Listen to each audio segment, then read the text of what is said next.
அங்கேயே சிவன் கூட இருக்கிறத பார்த்து பார்வதி கோவப்படுறாங்க அப்படிங்கிறதோட போன எபிசோட் முடிச்சிடணும். அதுக்கப்புறம் என்ன நடந்ததுங்கிறது இந்த வீடியோல பார்க்கலாம். கங்கையும் எனக்கு விடை கொடுங்க மகாதேவா, நான் உங்களுக்கு வாக்களிக்கிறேன், இனிமே திரும்ப வரமாட்டேன் அப்படின்னு சொல்லிட்டு அவங்க கிளம்புறாங்க. ஆனா சிவன் தேவி கங்கான்னு கூப்பிட்டு அவங்களை தடுத்து நிறுத்துறாரு. ஆனா இதை அதிர்ச்சியோட பார்த்த பார்வதி சொல்றாங்க, அப்ப என்னை விட சக்தியை விட உங்களுக்கு கங்கா தான் ரொம்ப முக்கியமா அப்படின்னு கேக்குறாங்க. நான் கங்கை என்னோட சிரசுல தாங்கியிருக்கேன், நீ இந்த மாதிரி சொல்றது சரியா இருக்காது, நானே கங்காதரனா வடிவெடுத்திருக்கேன், முதல்ல நம்பிக்கையோட இரு, அந்த மாதிரி செஞ்சதுக்கு ஒரு காரணம் இருக்கு அப்படின்னு சொல்றாரு. அதே நேரம் பூமியில் எல்லா நதிகளும் வற்றிருச்சு அப்படின்னு கங்கை சொன்னதும் சிவன், நான் என்னோட ஜடாமுடியில தாங்கிக்கிறேன், அவங்களோட வேகத்தை தடுத்து நான் வந்து இந்த பூமிக்கு இந்த நீரை வழங்குறேன் அப்படின்னு சொல்றாரு இல்லையா, அது எல்லாமே காமிக்கிறாங்க. ஆனா இப்ப பார்வதி கொஞ்சம் அமைதியா பேசுறாங்க, எனக்கு உங்க மேல நம்பிக்கை இல்லாமலாம் இல்ல, ஆனா இந்த விஷயத்தினால ஏத்துக்க முடியாது அப்படின்னு சொல்லவும் கங்கா தேவி திரும்ப வருத்தப்படுறாங்க. இதை கேட்டுட்டு, எப்பவுமே எந்த பிரச்சனை வந்தாலும் நீங்களும் நானும் கலந்து யோசிச்சு தானே இந்த முடிவு எடுப்போம், ஆனா இப்படி ஒரு முடிவு எடுக்கிறதுக்கு முன்னாடி என்னையே நீங்க கலந்து ஆலோசிக்கல, என்ன எப்படி மறந்தீங்க, இந்த மாதிரி ஒரு முடிவு எடுத்தீங்கன்னா உங்களுக்கு எனக்குமான உறவு பாதிக்குங்கிறது தெரியாதா அப்படின்னு அவங்க கேட்கவும், நான் எடுத்த ஒரு முடிவு சரியானதா அப்படிங்கறதே எனக்கு ஒரு பரீட்சை தான், இருந்தாலும் எனக்கு அது சரின்னு தான் தோணுது, கௌரி அமைதியா இரு, ஒரு பெரிய புயல் வந்ததுக்கு அப்புறமேலே நான் சொன்னதோட அர்த்தத்தை அதுக்கப்புறம் தான் நீ புரிஞ்சுக்குவேன் அப்படிங்க பார்வதியை திரும்பவும், உங்க மேல எனக்கு எப்பவுமே சந்தேகம் வந்ததில்லை, ஒரு நொடி கூட சந்தேகம் வந்ததில்லை அப்படிங்கறத நீங்க முதல்ல புரிஞ்சுக்கோங்க, ஆனா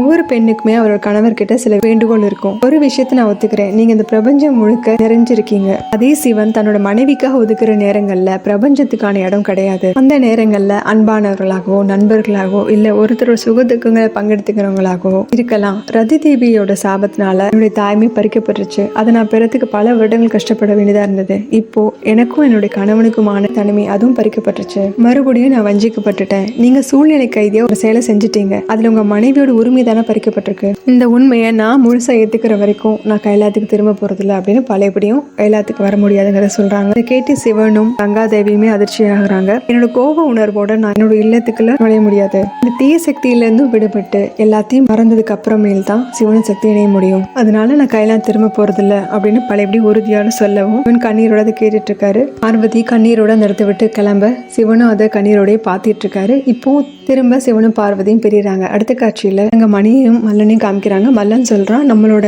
எதிர்பார்ப்போட முதல் அடி நிறைவேறிடுச்சு, உன்னோட பக்தி தாய் இங்க எப்படியும் கூட்டிட்டு வந்துடும் அப்படின்னு சொல்லவும் இதை கேட்டு மணியும் ரொம்ப சந்தோஷப்பட்டு, இந்த நிமிஷத்துக்காக நான் காத்துட்டு இருக்கேன், என் தாயார் என் கூட வச்சு நான் எப்பவும் பூஜை பண்ணிக்கிட்டே இருப்பேன், என் கண்களால் அவங்களை பார்த்துக்கிட்டே இருப்பேன், காட்சி கொடுங்கம்மா, அவங்களோட மகன் உங்களுக்காக காத்துட்டு இருக்கான் அப்படின்னு சொல்லிட்டு இருக்கான். அடுத்த காட்சியில நாராயணன் சொல்றாரு, இது மல்லன் மணியோட முதல் வெற்றி, பார்வதியோட கோவத்தை அதிகமாக்கி மகா காளிய தன்வசமாக்குற முதல் முயற்சியில வெற்றி அடைஞ்சிட்டாங்க, இனி மணியோட பக்தினால மகா காளி எந்திரத்துக்குள்ள உட்கார வச்சிருவாங்க அப்படின்னு சொல்றாரு. அதே நேரம் அங்க மணியும் சொல்லிட்டு இருக்கா, அம்மா உங்களை இந்த இடத்துல உட்கார வைக்க போறோம், இந்த இடத்துல நீங்க எங்க கூட நிரந்தரமா இருக்க போறீங்க, உங்களை எங்கிட்ட இருந்து யாராலும் பிரிக்க முடியாது, மகாதேவரால கூட பிரிக்க முடியாது அப்படின்னு சொல்லிட்டு இருக்கான். அடுத்த காட்சியில சிவனை காமிக்கிறாங்க. சிவன் ரொம்ப சோகமா பார்வதிலாம் தனியா வெளியே வர்றாரு. அதை பார்த்துட்டு விநாயகர் கேட்கிறாரு, ஏன் உங்க கூட அம்மா வரல அப்படின்னு கேட்கும். சிவன் அமைதியா இருக்காரு. பதில் சொல்லுங்கப்பா, நீங்க தான் எப்படியும் தாயாரை கூட்டிட்டு வரேன்னு என்கிட்ட வாக்களிச்சிருந்தீங்க இல்லையா, அப்புறம் ஏன் உங்களை போக விட்டீங்க அப்படின்னு கேட்கும். சிவன் சொல்றாரு, எந்த முறையும் நான் பார்வதி எடுக்கிற முடிவை தடுத்ததே கிடையாது, அதனால இந்த முறையை நான் அதை ஏத்துக்கிட்டேன் அப்படின்னு சொல்லவும் இதை கேட்டு விநாயகர் ரொம்ப வருத்தப்படுறாரு. இதோட இந்த எபிசோட் முடியுது. அடுத்த எபிசோட்ல பார்க்கலாம். சேனல் லைக் பண்ணுங்க, ஷேர் பண்ணுங்க, சப்ஸ்கிரைப் பண்ணுங்க, பெல் பட்டன் பிரஸ் பண்ணுங்க. தேங்க்யூ.